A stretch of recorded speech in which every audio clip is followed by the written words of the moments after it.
You ever feel like she's saying something without saying anything at all? That's because she is. Women often speak volumes through body language, if you know what to look for. First, eye contact. If she locks eyes, looks away, then back again, she's interested. That double take is a subtle hello, without the words. Next, her smile. A real, genuine smile lights up the eyes.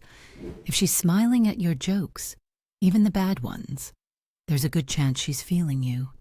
Check her feet. Sounds weird, but if they're pointed towards you, even while she's talking to someone else, that's a subconscious sign of attraction. She plays with her hair. Classic. Twirling it, brushing it behind her ear. It's a nervous but flirty move. Leaning in when you talk. That's curiosity and comfort. She wants to be close, not just physically, but emotionally too. Mirroring your movements, that's huge.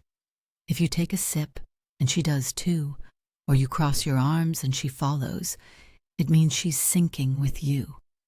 But remember, context matters. One sign doesn't mean everything. It's the pattern you're looking for. Learn to read the signs, and you won't just guess. You'll know when she's into you. Now that you see the signals, what are you going to do about it?